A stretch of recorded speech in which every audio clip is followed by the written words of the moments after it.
بسم اللہ الرحمن الرحیم۔ آج NA-46 کے بارے میں ایک آرڈر آ گیا ہے، الیکشن کمیشن نے وہ فیصلہ کر دیا ہے اور کہا کہ آپ ٹریبونل میں چلے جاؤ، مگر NA-47 اور 48 کا بھی فیصلہ نہیں آیا، جس کے تھوڑے سے فیکٹس مختلف ہیں، اور اسپیشلی میرے NA-47 کے فیکٹس مختلف ہیں، لہٰذا ابھی بھی مجھے قوی یقین ہے کہ انشاءاللہ ہمارا فیصلہ ہمارے حق میں آئے گا۔ وجہ یہ ہے کہ RO نے خود لکھ کے دیا ہے کہ consolidation process is postpone till the final decision of the ECB۔ یہ 11 تاریخ کو 11:30-12 بجے کے درمیان اس نے فیصلہ لکھا ہے، لہٰذا یہ پروسیس آف کنسالیڈیشن ہو نہیں سکتا، اور اگر کیا ہے تو انلیگل اینڈ انلافل، اس کی کوئی لیگل ویلیو نہیں ہے۔ اس لیے مجھے ابھی بھی یقین ہے کہ انشاءاللہ ہمارے حق میں فیصلہ آئے گا، مگر صحافیوں نے بدقسمتی سے یہ چلا دیا کہ جناب 47-48 کا بھی فیصلہ آ گیا۔ یہ کیسے آپ صحافی ہیں؟ مجھے افسوس سے کہنا پڑتا ہے کہ آپ کے پاس فیصلہ نہیں آیا، اور میں نے ایک صحافی بھائی سے پوچھا کہ بھائی آپ کے پاس فیصلہ آیا ہے؟ انہوں نے کہا نہیں جی، مجھے مسلم لیگ نون کے کسی وکیل نے بتا دیا تو میں نے خبر دے دی۔ بھائی اگر آپ نے خبر کا سورس مسلم لیگ نون کے وکیل نے سے ذریعے لینا ہے تو آپ کی پھر رپورٹنگ کے اوپر بھی قابل افسوس بات ہے، تو آپ کم سے کم سورس اتھینٹک رکھیں۔ جو بھی فیصلہ آئے گا ہم اس کو چیلنج کریں گے اگر ہمارے خلاف آئے گا، اور اگر ہمارے حق میں آئے گا تو naturally law has to take its own course. تو اس لیے میں اپنے سارے دوستوں کو کہتا ہوں کہ ابھی فیصلہ نہیں آیا، جو بھی فیصلہ آئے گا سب سے پہلے ہم اس پہ اوپر کمنٹ بھی کریں گے اور اس کی کاپی بھی شیئر کریں گے، اور اگر ہمارے خلاف آیا گا تو ہمارا لیگل راستہ بھی تیار ہے، اس کے کسی قسم کا کوئی ابہام نہیں۔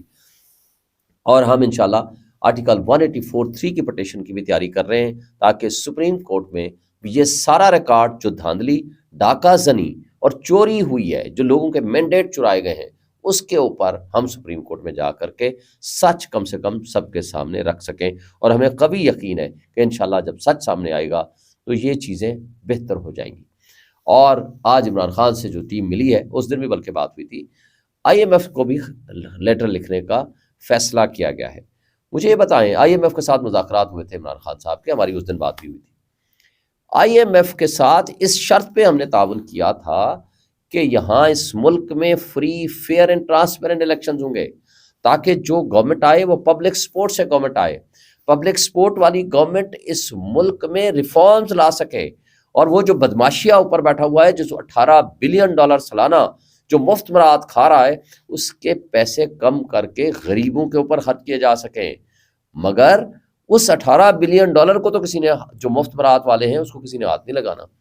اس ڈاکوں کے ذریعے اور اس چوری شدہ مینڈیٹ کے ذریعے جو حکومت لائی جا رہی ہے، اس نے کیا کرنا ہے؟ بجلی کا بل جو اس وقت آ رہا ہے، ایک عام آدمی کا $50,000 کا بل آ رہا ہے، اس کو انہوں نے ڈبل کر دینا ہے، ₹1,00,000 پہ یا 1.5 یا 2 لاکھ پہ لے جانا ہے۔ اور اسی طرح گیس کا بل جو 5,000 گنا زیادہ بڑھ چکا ہے، یعنی جو 500 پچھلے سال آتا تھا، آج 5,000 کا بل آ رہا ہے، اس کو پھر 5,000 گنا اور بڑھا دینا ہے، اور اسی طرح عام آدمی کی زندگی اجیرن کر دینی ہے اگر IMF کے ساتھ یہ جاتے ہیں تو۔ مگر اگر پبلک سپورٹ والی گورنمنٹ آئے گی، وہ بہتری لائے گی، وہ ریفارمز لائے گی۔ اس کے لیے ہمارے پاس منصوبہ ہے کہ پبلک سپورٹ سے ہم نے امیروں کے مراد پہ کٹ لگا کے غریبوں کو بینیفٹ کرنے ہیں۔ ہم نے اوورسیز کے ذریعے یہاں انویسٹمنٹ لانی ہے، ہم نے یہاں انٹرنیشنل انویسٹر کو کہنا ہے کہ انویسٹمنٹ لاؤ۔ یہ چور تو نہیں لا سکیں گے۔ کیوں نہیں لا سکیں گے؟ کہ اس لیے کہ ان کے پاس نہ تو ویلڈ لیجٹیمیٹ گورننس کا اختیار ہے، نہ دنیا ان کو مان رہی ہے، نہ لوکل ان کو مان رہے ہیں، اور پبلک کی سپورٹ ان کو نہیں ہے، لہٰذا ان میں کیپیسٹی نہیں ہے کوئی ایسا فیصلہ کر سکے۔ پھر جن کی اپنے ساری انویسٹمنٹ، سارا پیسہ، بچے، پراپرٹی ملک سے باہر پڑی ہوئی ہو، وہ کس منہ سے کسی کو کہیں گے کہ تم انویسٹمنٹ لے کر یہاں آ جاؤ؟ یہ کہہ بھی نہیں سکتے ہیں، اور اس کے لیے ایک اخلاقی طور پر، قانونی طور پر، کانسٹیٹیوشنلی اسٹرانگ ڈیموکریٹک گورنمنٹ کی ضرورت ہوتی ہے۔ تو میں سمجھتا ہوں کہ یہ آج بھی وقت ہے کہ ملک کے مسائل کو حل کرنا ہے تو آپ کو جن کا حق ہے ان کو واپس کرنا پڑے گا۔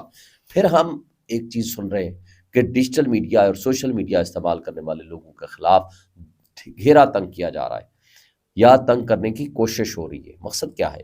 تاکہ لوگوں کو ڈرا دیں، لوگ اپنا ایکسپریس نہ کر سکیں اپنے اوپینین، لوگوں کو ایک right of freedom of speech جو ہوتی ہے وہ اس سے ان کو محروم کر دیں۔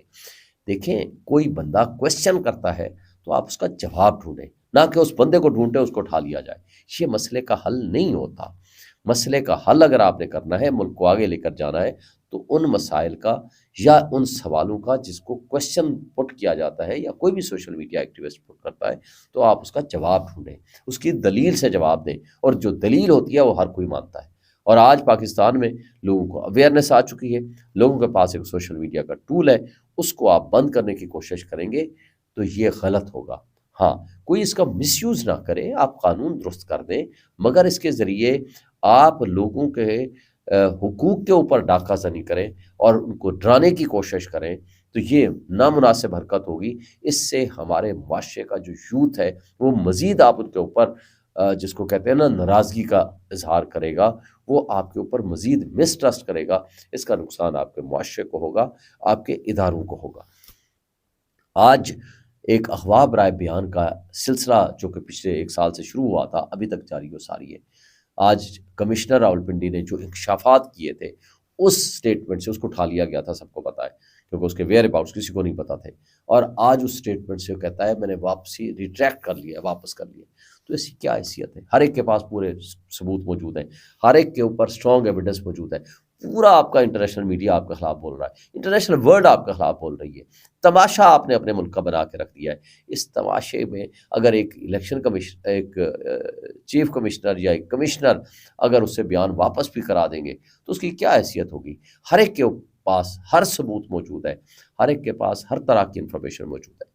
دیکھیں، آپ نے لوگوں کو اٹھایا، پی ٹی آئی کے لوگوں کو آپ نے ان پر جبر کیا، تشدد کیا، زیادتیاں کی، کسی کو فائلیں دکھائیں، جا کر کے ایک ڈسٹ بن پڑی ہوئی تھی، بہت بڑی ڈسٹ بن جس کے سربراہ جو تھے وہ جہانگیر ترین تھے، آپ اس میں پھینکتے گئے۔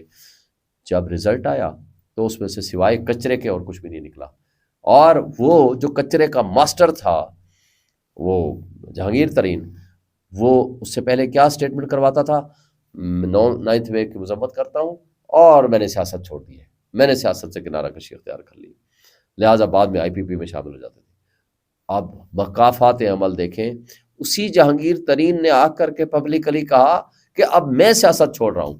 جو ساری دنیا سے سیاست چھڑوانے کے ماسٹر بنے پھرتے تھے اس نے خود سیاست چھوڑنے پہ مجبور ہو گئے، اور وہی کام محمود خان، وہی کام پرویز خٹک جو بڑے فن خوانی کرتے پھرتے تھے۔